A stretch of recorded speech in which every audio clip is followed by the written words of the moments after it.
Estão vendo aí, pessoal? Dá para ler? Sim. Dá sim, professor.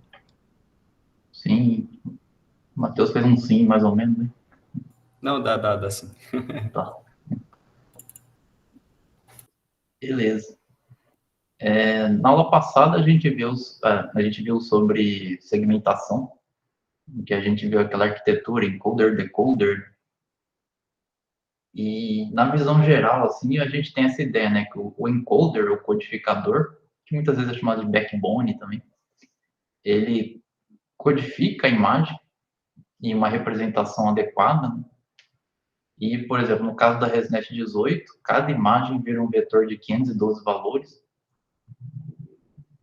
Ou melhor, no caso da ResNet 18, uma imagem ela vira, na verdade, um mapa de atributos que a gente chama de tamanho 7 por 7. E aí esse mapa ele é passado numa camada linear que torna a imagem 512 atributos, né? Na ResNet 50, o mapa também é 7 por 7, mas aí a imagem vira 2048 atributos. Isso é o codificador, né? No decodificador, a gente pega, na verdade, um mapa de atributos antes de virar um único tensor 1D, né? Aquele mapa 7 por 7, e decodifica esse mapa junto com também ativações anteriores, né? No caso que a gente viu, para fazer a segmentação da imagem, criar máscaras de segmentação. E o que a gente vai ver nessa aula não vai ter muita novidade nessa questão de arquitetura em si de redes. Vai ser a ideia de autoencoder, que o autoencoder seria um autocodificador, de certa forma.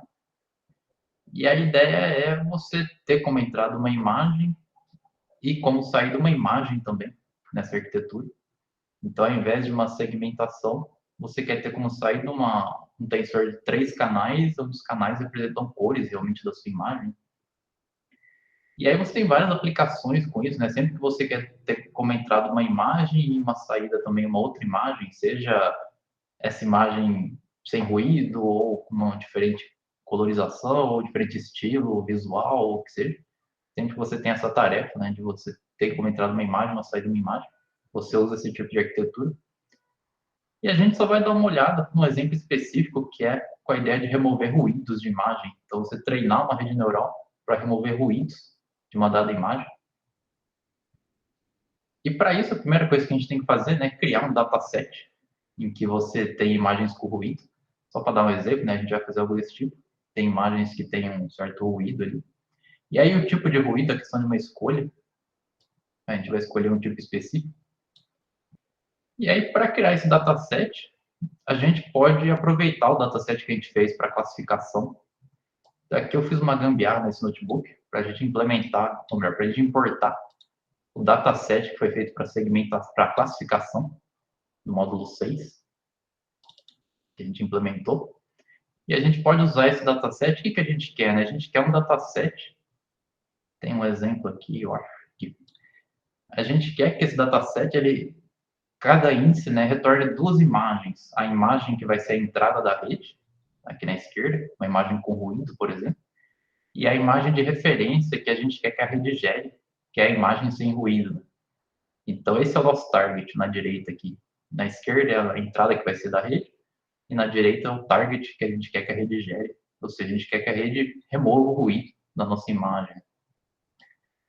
E para fazer um dataset desse tipo, né, aproveitando o dataset de classificação, o que a gente pode fazer é criar uma classe que herda o dataset de classificação, e aí inicializa, esse init nem precisaria, né, mas a gente inicializa a classe Py, e aí a gente pode só fazer um getItem, que vai receber um índice, vai chamar um getItem da classe Py. Então, a classe Py, que é a de classificação, ela vai retornar a imagem e o target, que é a classe da imagem, só que a gente não vai usar esse target. O que esse dataset vai retornar é simplesmente a imagem duas vezes. Então, retorna a imagem duas vezes aqui. Aqui, no caso, sem ruído, certo? Mas o que a gente vai fazer é adicionar transformações, né, data augmentation, para adicionar ruído em uma das imagens. Mas o básico é isso. Tem um dataset que retorna duas imagens. Então, esse dataset, por enquanto, retorna essas duas imagens iguaizinhas. E aí, para adicionar ruído, tem vários tipos de ruído que a gente pode adicionar, né? E aí, dependendo da aplicação, a gente pode ter ruídos diferentes, de tipos diferentes que a gente quer remover. No caso, o ruído que eu vou adicionar aqui, como exemplo, está implementado nessa classe aqui. Essa classe, ela recebe um intervalo aqui, que vai ser o intervalo do ruído que a gente pode ter na imagem, do nível de ruído, esse per range. E aí a gente sorteia um valor nesse intervalo. Por exemplo, esse intervalo vai ser uma tupla com os valores 0,5 e 1, que é o intervalo do nível de ruído que eu vou ter na minha imagem. Aí a gente sorteia um valor nesse intervalo, ou seja, sorteia um número entre 0 e 1, multiplica pelo tamanho do intervalo, soma com o início do intervalo, você tem um valor ali sorteado. E a gente vai criar uma imagem que tem o mesmo tamanho que a imagem, o mesmo tamanho espacial que a imagem de entrada, e usa uma função do PyTorch, Bernoulli, que ela vai fazer uma coisa muito parecida com o dropout. Ela vai simplesmente zerar. Para cada pixel na nossa imagem de entrada, ela vai zerar a imagem com uma probabilidade dada por esse prob que foi sorteado aqui. Então, por exemplo, digamos que esse nosso intervalo aqui per range, ele é igual a 0,5 e 1. E aí esse prob que foi sorteado aqui, ele é igual a 0,7, por exemplo. Então, o que vai acontecer é que essa função, essa matriz, ela só tem valores uns, então full aqui. Na verdade, os valores são prob. E essa função de Bernoulli, ela vai gerar uma imagem de zeros, ela vai gerar uma imagem de zeros e uns. E o valor 0 vai ser gerado com probabilidade 1 menos prob. Então, com probabilidade 0 para cada pixel da imagem, com probabilidade 0,3, aquele pixel vai ser 0. E com probabilidade 0,7, o pixel vai ser 1. E aí, com essa máscara, se a gente multiplicar pela imagem original, a gente tem uma imagem que a gente apaga aleatoriamente uma sequência de pixels. Isso é praticamente o que é feito na camada dropout também, de apagar valores.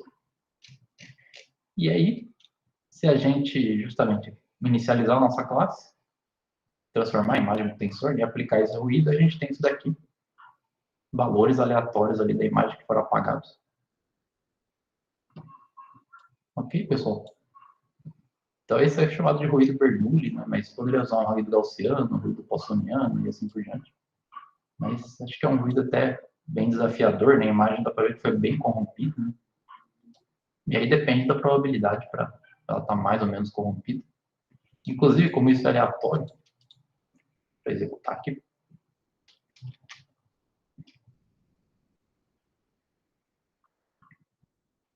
A imagem ficou menor, mas dependendo da execução, você pode ter mais ou menos ruído. Porque é útil você variar, certo? Para a rede não aprender exatamente só aquele nível de ruído. Às vezes a imagem é mais ruidosa, às vezes menos ruidosa. Então ela vai sempre tentar remover o ruído da imagem. E as nossas transformações para o treinamento da rede vai ser um crop aleatório, que a gente já usou, um flip aleatório também. A normalização que a gente vai usar é mais comum quando a gente tem um autoencoder, ao invés de normalizar para média 0 e desvio 1, a gente normalizar a imagem para ter os valores entre 0 e 1. Porque a saída da rede, a gente vai normalizá-la para 0 e 1, porque a gente não quer que a rede possa ter valores muito altos, a saída possa ter valores muito altos, né? Então a gente vai aplicar, na verdade, uma sigmoide na saída da rede, para normalizar os valores entre 0 e 1. Então é comum deixar as coisas normalizadas entre 0 e 1. E um jeito de fazer usando a função normalize, né, é passar uma média 0 e o desvio padrão de 255. Porque aí o que vai acontecer é que vai subtrair a média e dividir pelo desvio padrão. Então a imagem vai ficar entre 0 e 1. E aqui, quando eu estava usando 255, está dando uns probleminhas de arredondamento. Então eu pus 255.01, só para garantir ali que vai ficar entre 0 e 1 mesmo. Porque eu acho que quando o valor estava sendo exatamente 1, estava dando alguns problemas. Então, essa transformação de treinamento. Aí a parte um pouco chata é que a gente quer aplicar o crop e o flip, a normalização, a gente quer aplicar em ambas as imagens, certo? tanto na imagem de entrada da rede, quanto na imagem de saída, no target, para adicionar um data augmentation nos dados. O ruído em si, a gente quer só aplicar a nossa imagem de entrada, que é essa classe aqui. A gente quer só aplicar na imagem de entrada. Isso complica um pouco, porque a gente viu que o PyTorch, a gente pode transformar a nossa imagem em uma classe específica para indicar que aquele tensor é uma imagem, uma máscara, ou bounding box, que seja. E aí o PyTorch vai saber quais transformações aplicar em cada imagem. Mas no caso aqui a gente tem duas imagens, então a gente precisa fazer umas mudanças aqui para conseguir aplicar o augmentation em ambas as imagens, só que o ruído só em uma das imagens. Mas essencialmente é isso, a gente inicializa a classe de ruído, inicializa as transformações, e aí essa função de transformação ela vai receber a nossa imagem de entrada e o target, que também é uma imagem. A gente converte as imagens para um tensor, assumindo que vão ser imagens do Pillow, converte as imagens para Float 32. Note que ambas essas transformações a gente poderia ter usado aqui, mas como a gente vai adicionar ruído só na imagem de entrada, então eu tive que aplicá-las aqui primeiro. Então converte para o tensor, Float 32, adiciona ruído, e aí converte ambas as imagens para o tipo image, para as transformações do PyTorch, aplica o Data Augmentation, e pega só o atributo data ali para transformar no tensor de volta, igual a gente já fez. E aí, com essas transformações aplicadas ali no nosso dataset, a gente tem isso. A gente tem a imagem, que está variando um pouco, cada vez que a gente executa, né? Às vezes cada hora é um crop diferente, às vezes um flip. E uma imagem tem ruído, e a outra é o que a gente quer que a rede tenha como resposta. Tá claro, pessoal? Tá sim. Beleza. Então, a gente tem o nosso dataset ali. Só que esse é o dataset de treinamento, né? E aí a gente precisa criar um dataset de validação para verificar qual a qualidade do resultado. E aí, o ideal é que o nosso dataset de validação seja fixo, certo? A gente adicione ruídos nas imagens e salva esse dataset no disco para usar sempre aquelas mesmas imagens com ruído para avaliar o modelo. Mas para simplificar aqui o notebook, os códigos, eu não quis criar um novo dataset para a gente ter que... Aí eu teria que enviar lá no GitHub, no Avo, para vocês baixarem. Então, para simplificar um dataset de validação, ele também vai gerar o ruído on the fly, né? Para cada nova imagem, ele gera o ruído. Só para simplificar. Só que a diferença é que ele gera sempre o mesmo nível de ruído aqui, e um ruído um pouco mais leve. Isso não é o ideal, porque, por exemplo, de repente, num batch, você vai ter imagens com seu ruído variasse, né? Igual no Data Augmentation de transformação. De repente, num batch, você pode ter imagens com pouco ruído, e aí o modelo vai parecer que está muito bom na loss. E, de repente, no próximo batch, você adiciona muito ruído na validação, e aí vai piorar. Então, o ideal é realmente ter as imagens salvas e fixas. Mas eu resolvi fazer isso, só adicionar um pouquinho de ruído ali, e não fazer um augmentation, né, para a gente simplificar a nossa avaliação do modelo. E também para simplificar, eu redimensionei as imagens para um tamanho quadrado, então isso distorce um pouco as imagens. Mas que se não fizesse isso, teria todo aquele problema das imagens não terem o mesmo tamanho, eu tenho que fazer uma colagem e tudo mais, né? Então, para simplificar também, a gente só... A validação é isso daqui, né? Uma imagem com um pouco ruído e o target que a gente teria.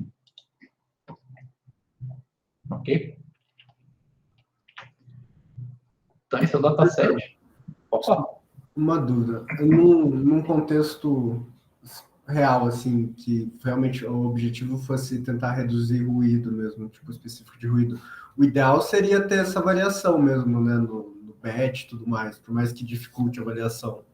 Ou não? Isso seria o ideal. Uhum. Tá. Seria igualzinho a gente fez em segmentação ali, de fazer essa questão de, por exemplo, preencher, fazer um padding das imagens e ignorar aqueles valores de padding para conseguir criar os batches, né?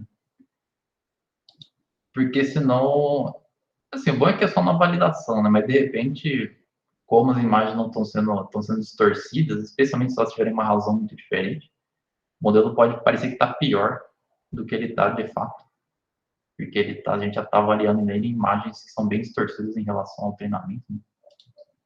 Assim, também não é esperado que seja muito pior. É mais ou menos equivalente, mas, enfim, tem várias coisas que podem dar errado em redes neurais, é melhor tentar evitar problemas. Entendi. Obrigado. Professor, será que funcionaria bem essa técnica para colorir imagens? Esse ruído, ao invés de apagar o pixel, ele torna ele em escala de cinza. Isso, Com é mais uma agressividade. coisa que o pessoal faz, né? Uma imagem seria em nível de cinza e o modelo tem que retornar uma imagem colorida. Então, se você treinar isso em bastante dados, o modelo vai aprender a colorir imagens. É uma aplicação desse tipo de arquitetura. Uhum. E é o que o pessoal faz mesmo. Se você treinar em bastante dados, o modelo vai aprender, né? Quando tem um gato desse tipo, em geral ele vai ser marrom ou preto. É claro que, dependendo da informação, a rede pode não ter informação suficiente, né? Por exemplo, justamente um animal. Às vezes a rede não pode ter mais uma maçã, por exemplo. A rede vai aprender que ela tem que ser vermelha em geral. Então, modelo de colorização segue esse princípio também. Ok? Beleza. E aí, a maior dificuldade, na verdade, desse tipo de treinamento é como a gente avalia a qualidade do resultado do modelo. Essa é a parte difícil. Não é tanto a arquitetura ou o treinamento em si, é a qualidade, é um dos maiores desafios. Porque como você considera que uma imagem está bem parecida com outra, sabe? Isso é um problema em aberto. Então, se o modelo consegue remover uma certa quantidade de ruído lá, como que eu vou saber se realmente ele removeu bem aquele ruído? A gente pode ter diversas situações. Por exemplo, pode ser que a imagem de saída da rede seja realmente muito parecida, mas seja meio azulada, por exemplo. Então, tem um shift ali na cor. Então, ela vai ser meio diferente, mas ainda assim está bem parecida os objetos. Ou pode ser que a imagem seja idêntica, só que uma região ficou corrompida ali com um buraco preto, por exemplo. Então, como que a gente compara realmente a qualidade? Isso que eu fiz nesse outro notebook 2, tentando medir a qualidade de reconstrução de uma imagem. Isso, inclusive, é um problema em aberto também em geração de imagens, certo? Quando você treina um modelo para gerar imagens artificiais, como você avalia a qualidade das imagens que aquele modelo está gerando? Né? Que você precisa fazer isso de forma sistemática para buscar, por exemplo, arquiteturas que são mais adequadas, ou saber se durante o seu treinamento o modelo realmente está melhorando. Então é importante ter uma quantificação disso. E a gente vai ver alguns exemplos. A forma mais básica que a gente pode usar é simplesmente comparar realmente os valores de intensidade das imagens. Então, só como exemplo que eu gerei uma imagem com ruído mais leve, aqui o ruído gaussiano, se não me engano. Não, na verdade é um ruído uniforme também. Então tem a imagem original e tem essa imagem com um certo ruidinho, acho que talvez nem dá para ver muito bem na gravação aí, na reunião, mas tem um ruidinho. Dá sim. Dá para ver? Como que eu avalio realmente a similaridade entre essas imagens, né? Como parecidas elas são? Na forma mais simples de avaliar isso, tem 3 funções de loss que são muito usadas. A própria MSE loss, que é a diferença quadrática. Então, a gente simplesmente vai comparar pixel a pixel, subtrair, né, o valor de um pixel do outro, levar ao quadrado e somar todos os valores. Então, MSE, eu vou comparar os valores. Uma loss que às vezes é mais adequada é a L1. A L1 é simplesmente a diferença do valor absoluto dos pixels.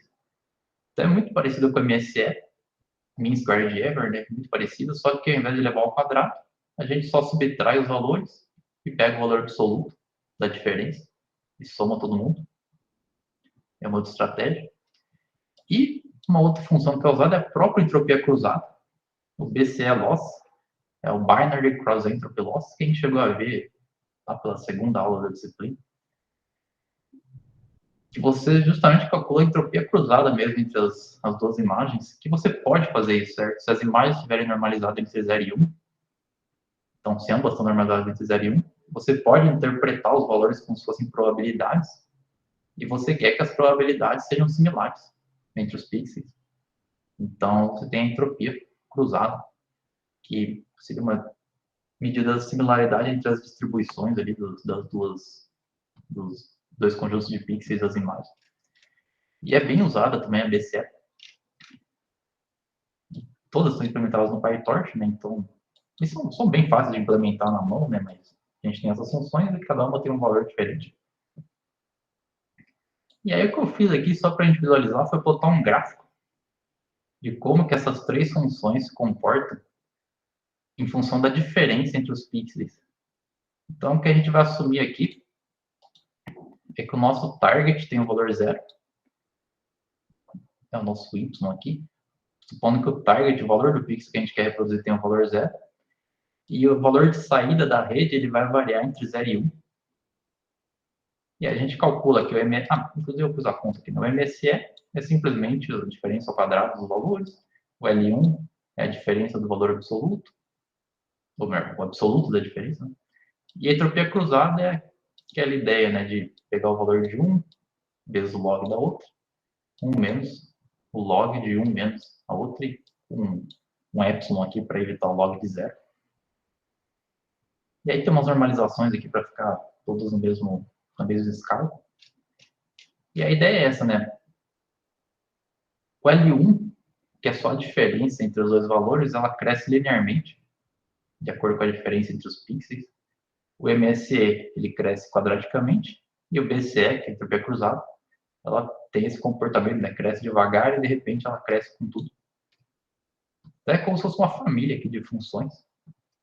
E a diferença entre elas é questão de testar realmente qual funciona melhor. Mas a ideia é que o BCE, por exemplo, ele vai punir pixels que sejam muito diferentes, muito outliers em relação ao nosso target. Então, a ideia é que você vai poder ter imagens que são levemente diferentes, mesmo que haja uma diferença entre todos os pixels, mas você vai evitar que tenha uma diferença muito grande entre esses pixels, que é aquele caso que eu mencionei, de repente você tem duas imagens muito parecidas, só que uma região de uma imagem criou um buraco preto ali, por exemplo, que não tem nada a ver com a imagem original. Isso o BCE vai punir bastante. Já o L1, ele permite que tenha diferenças grandes entre os pixels, mas ele vai tender a forçar, né, que a diferença geral não seja muito grande. Então, a principal diferença que tem entre essas medidas é quanto elas punem os outliers, né, os pixels mais diferentes. Na prática, ambas, as três são muito usadas. Ok, pessoal? E no treinamento de exemplo que a gente vai ver, eu usei a L1. Eu verifiquei que a L1 tendeu a dar resultados visualmente mais adequados. Aí, uma medida que é realmente estado da arte para comparar imagens, e ela é bem mais rica para fazer essa comparação, é chamada Fréchet Inception Distance. Existe em estatística, né, a distância de Fréchet, que é a distância entre dois caminhos. Na verdade, acho que não vem da estatística, você vem da análise de topologia. Você tem a diferença entre dois caminhos. Eu não vou falar muito bem o que é essa distância, mas o pessoal adaptou essa distância usando uma rede neural, que é o modelo Inception. O modelo Inception ele era muito popular, uns 8 anos atrás, eu diria, mas hoje em dia ele não é muito usado, essa arquitetura. Mas como o pessoal já usava esse modelo para comparar a qualidade dos algoritmos ali de remoção de ruído, por exemplo, então, para ter uma comparação justa com artigos antigos, o pessoal ainda usa esse modelo para fazer isso. E a ideia até que é bem simples. Você usa uma rede neural, no caso a rede Inception, para extrair atributos das imagens, tanto da imagem de saída da rede, quanto da imagem target. Você extrai atributos, e aí você compara esses atributos usando essa distância de Fréchet entre esses atributos. Então, a ideia seria uma coisa desse tipo, né? O PyTorch ele tem esse Inception implementado. Então, você pode criar um modelo com pesos pré-treinados, coloca ele em modo avaliação, remove a camada de classificação, substituindo por uma camada de identidade, né, que a gente já viu como fazer. Então, com isso, você tem um modelo que vai extrair atributos das suas imagens. E aí você pode passar esse modelo para uma função junto com a sua imagem. Você pega essa imagem, o canal vai estar na última dimensão aqui, então eu dou um perbuild para mandar o canal na primeira dimensão, que o PyTorch aceita. Você aplica o modelo nessa imagem, você tem as features da imagem, certo? Então, com isso, você tem um extrator de atributos. E no caso do modelo Inception, ele gera 2048 atributos para cada imagem. E essa é a ideia, né? O modelo ele vai gerar atributos ricos ali para caracterizar a sua imagem, porque esse modelo foi treinado no ImageNet. Então, esses 2040 atributos têm que ser realmente bem representativos de como, das características da imagem, para você conseguir classificar essas imagens. E aí, a distância de Freshet, ela na verdade é a distância entre dois conjuntos de dados. Então, ela é um pouquinho mais complicada de calcular. Você tem dois conjuntos, você extrai esses atributos, e aí você ajusta o modelo normal, uma distribuição normal a esses atributos, e compara, na verdade, a média e a covariância dos valores. E só para simplificar, eu fiz uma implementação um pouco mais básica, que é simplesmente, dado o input da sua rede, ou melhor, dada a saída da sua rede, o input que é a saída da rede, e o target, que é quem você quer reconstruir, você pega o modelo, extrai os atributos, e aqui eu faço uma comparação mais simples, só subtraindo os valores, elevando ao quadrado e somando. Então você tem essa medida de similaridade, que no caso aqui, por exemplo, deu 11,5 entre as imagens. Então, você usa uma rede neural e essa rede neural é fixa, você não treina ela. Ela tem os pesos fixos, só como extrator de atributos, para comparar as imagens. Então, atualmente, a principal forma usada para calcular a qualidade de imagens, e muitas vezes ela é chamada de distância feed, FID, justamente de Freshet Inception Distance, é a distância feed entre as duas imagens. E aí você consegue tentar avaliar o seu modelo com a qualidade que ele está dando ali do resultado. Beleza, pessoal? E aí, uma outra prática é que em algumas situações podem não ser adequadas, né? Mas, em geral, ultimamente é o que você quer, né? É fazer uma inspeção visual, realmente, dos dados, para ver qual que é a qualidade que você está tendo. Isso vai ser uma coisa, um resultado qualitativo, né? Mas não importa a métrica que você vai estar usando, o que você quer no final é ter uma imagem que visualmente seja razoável. E aí, no fim das contas, aqui eu só implementei uma forma de você visualizar a qualidade das suas imagens durante o treinamento da rede. Então, o que isso aqui faz? Ele vai receber um conjunto de imagens que você está logando ali durante o treinamento da sua rede. Então, você tem um conjunto de imagens. E o que ele vai fazer é só criar gráficos em que vai ser mostrado de forma igualmente espaçadas a evolução da qualidade do seu modelo ao longo do seu treinamento.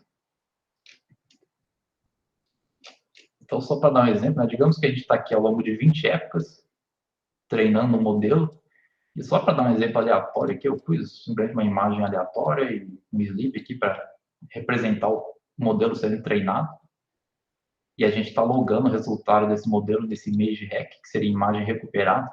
Então, você está logando ali as imagens que o modelo está conseguindo gerar. E aí, se você tem essa função Show Images, você, durante o treinamento, você consegue ter esse tipo de visualização em que, ao longo das épocas, você mostra de forma igualmente espaçada ali as imagens, por exemplo, imagem na época 0, 2, 4, 6, 10. Então, você consegue... E aqui as imagens são meio aleatórias, certo? Inclusive, várias imagens ficaram escuras. Mas você vai vendo como está sendo a evolução da qualidade da sua imagem durante o treinamento. Só para dar um exemplo mais claro, né? Esse tipo de coisa que você tem, né? Você tem a função de loss e como que está a evolução ali, como que foi a evolução durante o treinamento da remoção de ruído da sua imagem. Então, na verdade, em autoencoders, o maior desafio é a questão da medida de qualidade. E a arquitetura em si é idêntica. algo que a gente implementou ali de codificador e decodificador. A única coisa é que hoje em dia tem uma arquitetura que é um pouco mais popular, pouco não, bem mais popular, que é o chamado autoencoder variacional, que é bem usado, inclusive, em geração de imagens também, é o autoencoder variacional. Só que ele é praticamente idêntico ao autoencoder tradicional. A única diferença é que o seu encoder, você assume que os valores que o codificador está gerando, na verdade, são a média e covariância de uma distribuição. Então, você aplica o encoder na imagem, você assume que esses valores que ele está gerando é a média e covariância, e aí você gera valores aleatórios usando essa média e covariância que foi gerada pelo codificador. E esses valores gerados é que são passados para o decodificador da sua saída. Isso reconhecidamente dá resultados bem melhores do que só ter um codificador e decodificador, mas é literalmente 2 ou 3 linhas ali de diferença em relação ao que a gente implementou. Você só pega os valores do codificador, gera valores aleatórios de acordo com a distribuição normal ou gaussiana e passa esses valores para o decodificador. E aí o treinamento desse cara está nesse notebook aqui. O que eu fiz foi justamente importar o modelo do módulo anterior, codificador e decodificador, usando uma Reset 18 que a gente fez lá em segmentação, né? Cria o codificador, passa ele para o encoder-decoder. E só vai ter uma diferença desse modelo, que lembra, esse modelo ele gerava ali scores com 3 classes aqui. Lá a gente usou com 2 classes, né? Mas se eu pôr em 3 classes, eu vou ter um resultado que tem 3 canais. Só que ele vai gerar scores que não tem um bound em certos valores, podem ser 10, 100, 200, o valor que seja. A única coisa que a gente faz é adicionar uma camada sigmoide no final, que uma sigmoide ela vai mapear valores de menos infinito até mais infinito para valores entre 0 e 1. Então, o que a gente pode fazer é isso daqui, né? Você pega a última camada do modelo, que era de classificação, e atualiza essa camada, passando uma camada sequencial aqui, que vai ser a própria classificação, mais uma sigmoide. Então, você consegue mudar esse modelo. Ao invés de só ter aquela camada de classificação, vai ter uma sigmoide também no final ali. E esse é o tipo de coisa bacana do PyTorch, né? Ele permite a gente mudar o modelo mesmo, que a gente carrega de qualquer lugar, no momento ali da execução.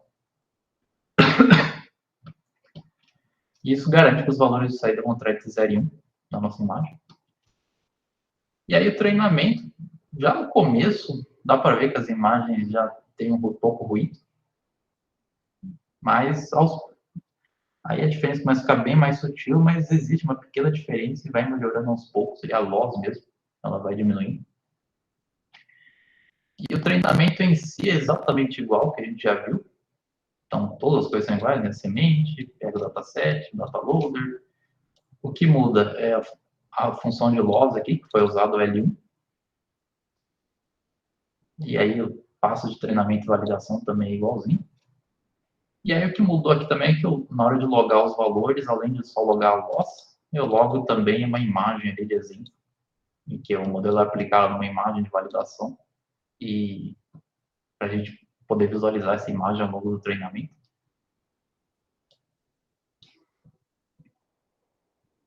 E aí, se a gente for ver o resultado em si do modelo, que a gente já viu como fazer isso, né? A gente carrega o modelo, ou melhor, carrega o checkpoint que a gente salvou do modelo, carrega a arquitetura, carrega os pesos da arquitetura. E aí o resultado. E aí, para cada imagem corrompida, a gente aplica o modelo na imagem e tem a imagem recuperada. Então, aqui seria o resultado, né? A imagem de entrada do modelo está à esquerda e a imagem de saída está na direita. Então, o modelo ele aprende a remover esse ruído da imagem.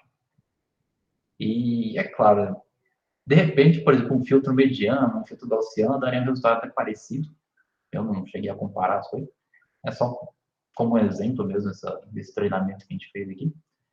Mas o modelo dá para ver que ele é razoavelmente bem sucedido em remover essas regiões pretas da imagem. Às vezes a gente chama de ruído sal e pimenta, no caso aqui seria ruído pimenta. O ruído sal e pimenta, a gente tem saturações brancas e pretas na imagem, aqui a gente só tem saturações pretas.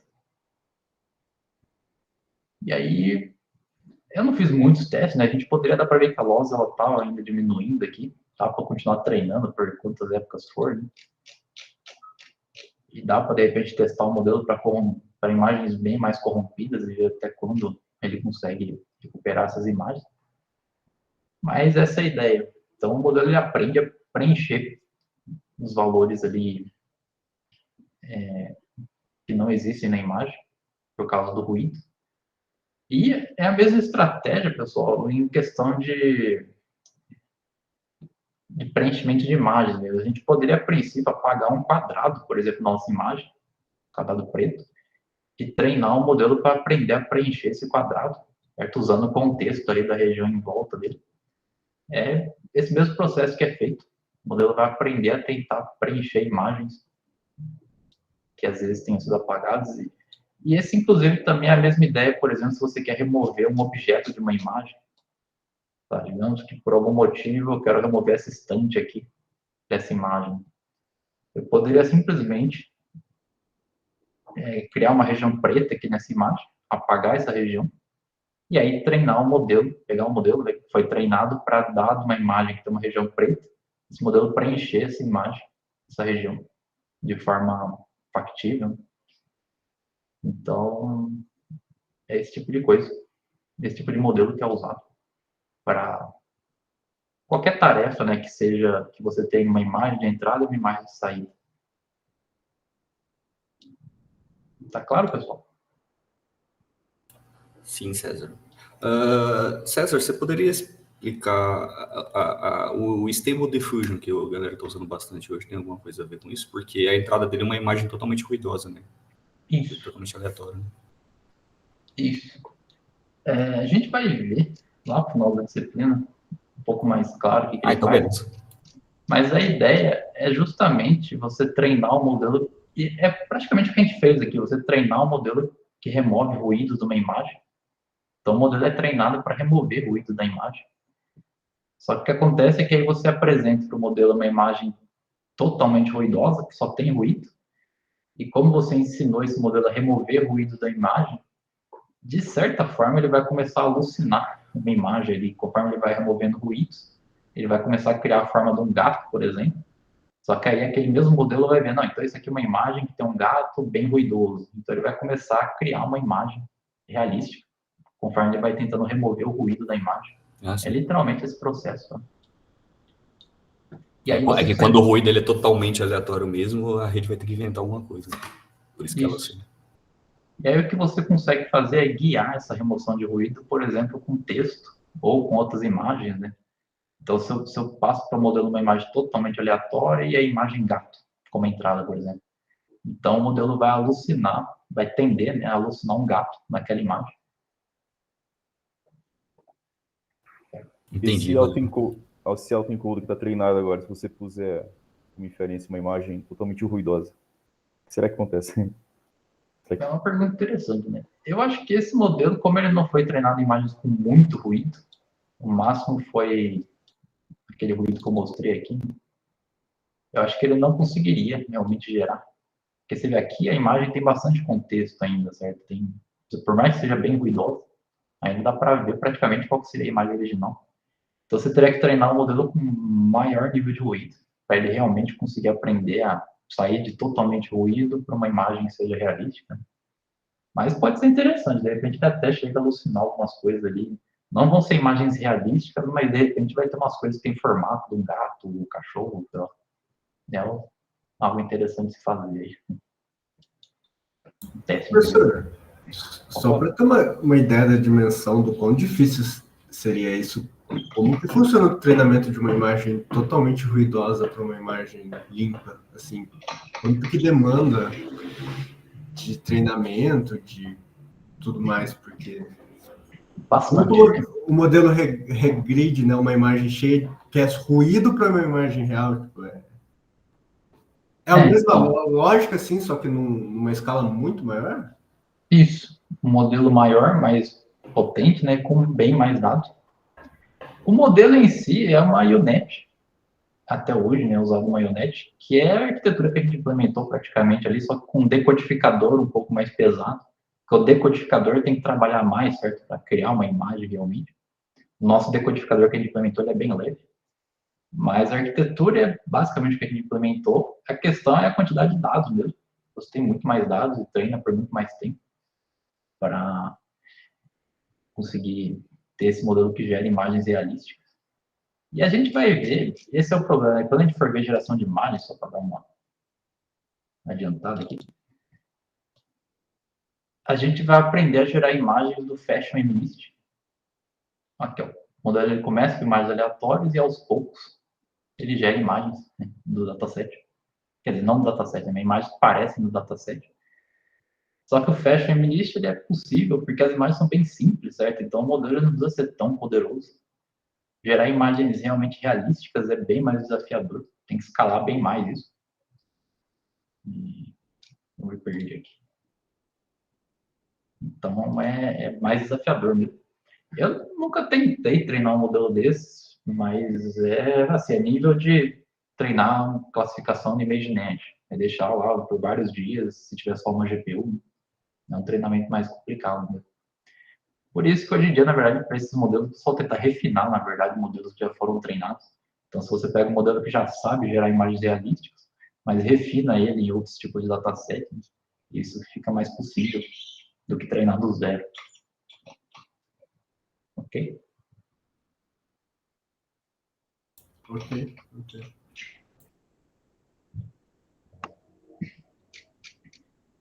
Bom, e na verdade, do autoencoder era isso que a gente ia ver só. É uma coisa mais básica mesmo, porque a arquitetura em si não tem nada de novo. E só tem essa questão de medir a qualidade do resultado mesmo. Mas a gente vai ver justamente um pouco mais sobre isso na questão de geração de imagens, porque a arquitetura em si não tem muita diferença. Beleza, pessoal? Beleza.